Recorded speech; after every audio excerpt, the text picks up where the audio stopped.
Kyokai no Kanata é um anime que basicamente não precisa de introduções. Você é um dos gigantes no meio dos animes. E com certeza muitas pessoas já assistiram, ou pelo menos o conhecem. Mas também essa colossal popularidade afasta algumas pessoas e vários ainda não assistiram. Então, vale a pena assistir?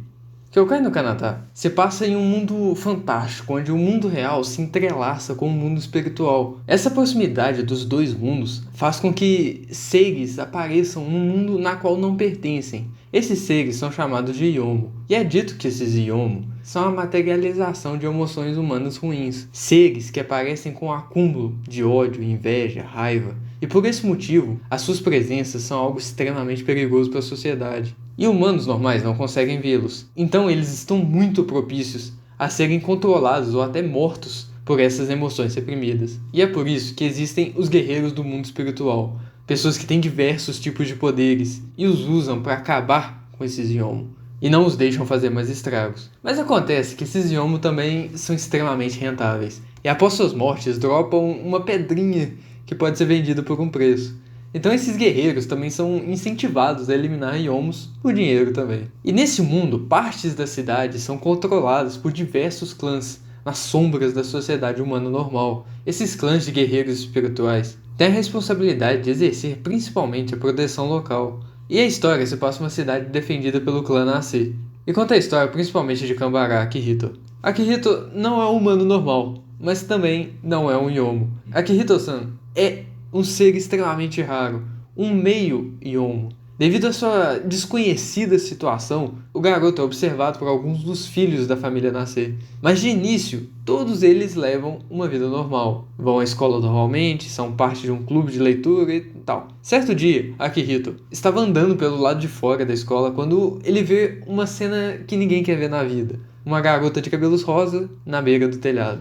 Aquela cena só podia significar alguma coisa. Então, no impulso, Akihito corre para o telhado para tentar evitar aquela situação. Ao chegar ao telhado, o garoto vê que assumiu extremamente errado, e após assediar a garota um pouco por causa de seus óculos, ela dá umas piruetas doidas e enfia a espada no garoto.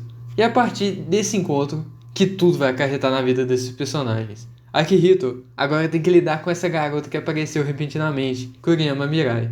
Ou será que é Kuriyama-san que tem que lidar com Akihito? Enfim, em resumo, se você gosta de shounen, ação, fantasia, sobrenatural, poderes, animes escolares, slice of life e um certo nível de shoujo, Kyokai no Kanata é com certeza um anime que você deve tirar bastante proveito e gostar. Caso esses temas não forem lá muito do seu agrado, é bem provável que você não vá muito com a cara do que é apresentado nesse anime. Com nota de 7.5 e uma quantidade insana de pessoas que já assistiram, Kyokai no Kanata, ou Além da Fronteira, é um anime certamente divisório na comunidade. É um anime que tem realmente muitas pessoas que amam, mas também é um anime que tem várias outras que realmente odeiam. Mas que a maioria das pessoas senta confortavelmente no meio do caminho.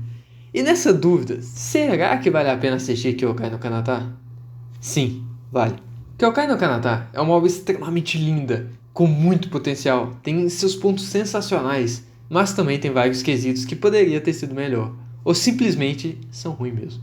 É uma obra calibre Kyoto Animation, então seus visuais são sensacionais, sua animação é simplesmente foda, uma animação que você já sabe o que esperar se você já viu outras obras desse estúdio, uma animação que é excelente em sua grande maioria, mas o que mais se destaca, e também a parte que mais carrega, é a emoção transmitida pelos olhares, um toque sutil que faz uma diferença insana e cria personagens muito mais reais de certa forma, mostrando confiança, medo, exaltação, dúvida e insegurança, tudo em um só olhar.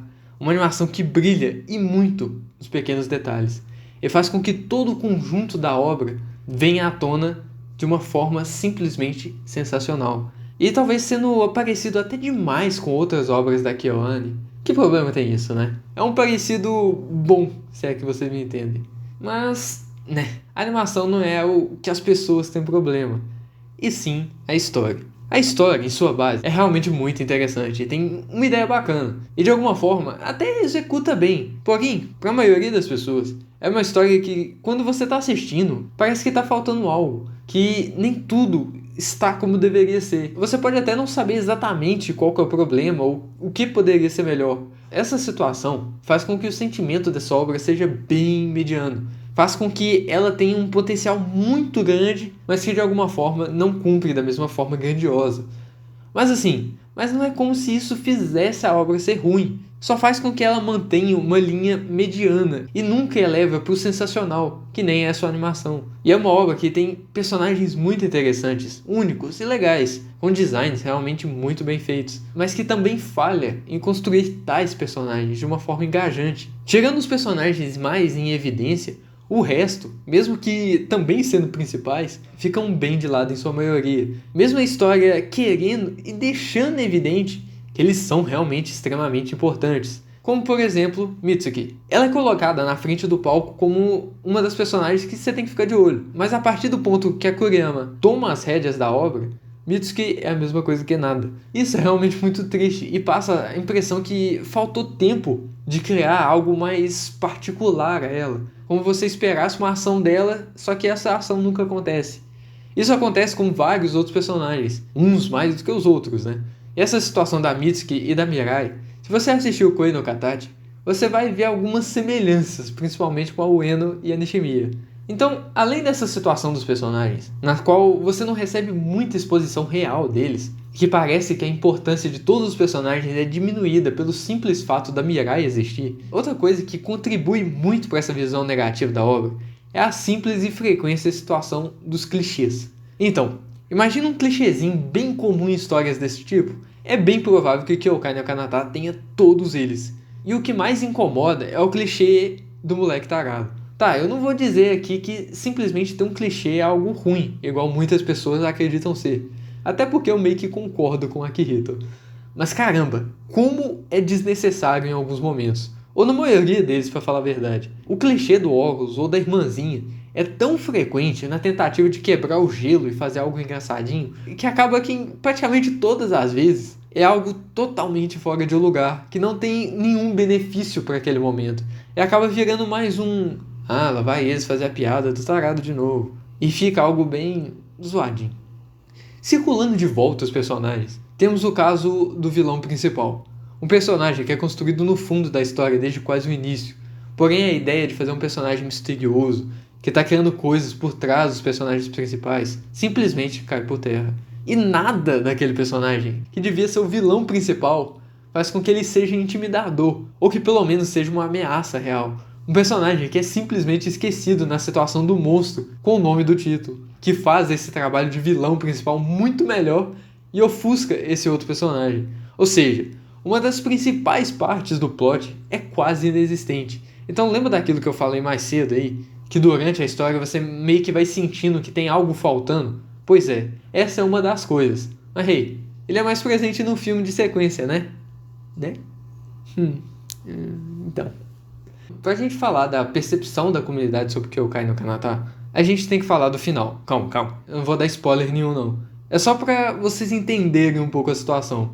Em inglês, eles têm um termo que chama whiplash, que traduzindo mais ou menos a grosso modo, em português seria algo como chicotado, alguma coisa assim.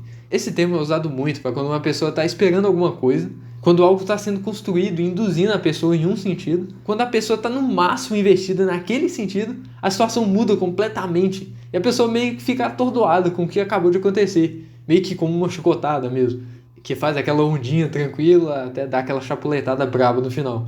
Então essa chicotada é o que todo mundo toma no final desse anime. E por ser o literal final do anime, é simplesmente a coisa que mais fica gravada na cabeça das pessoas que terminaram de assistir. E por causa disso, muito tempo depois, quando se lembram dessa obra.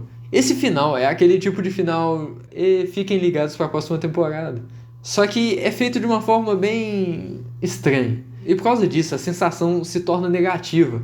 E o sentimento que o final foi muito corrido reina. E o fato de muitas vezes, alguns momentos, não conseguirem passar a intensidade devida, não só o final, também contribuem muito para essa situação. Um desses problemas também é que é um filme que sofre muito com a homogeneização do estúdio criador, na qual quase todas as obras de KyoAni têm o mesmo tipo de sensação, personagens e estilo, e se assemelham muito umas com as outras, sendo por bom, é claro, como animação, para você entender que é uma obra um pouco mais leve visualmente, mas talvez um tema seja um pouco mais pesada, mas pro ruim também, infelizmente. São situações que eu poderia dizer que são um pouco fuyukai-desu. Tá bom, não falo mais isso. Então, assim, às vezes eu sinto que falar tanto dos pontos negativos assim faz parecer que a obra é pior do que parece. Mas essa situação é meio estranha, porque tem animes que o bom é bem simples de explicar, sabe? Em comparação aos pontos ruins. Tipo, é bom. É bom. Pronto. Tem efeitos sonoros da hora, tem músicas interessantes, aberturas e endings muito boas também. E efeitos bem bons também. É uma obra que nunca cai a qualidade, abaixo do que seria considerado ruim. É uma obra que é excepcional em vários momentos. E os seus pontos ruins, mesmo que carregando a obra para baixo, só puxam ela para um nível de mediocridade, nunca para um nível ruim.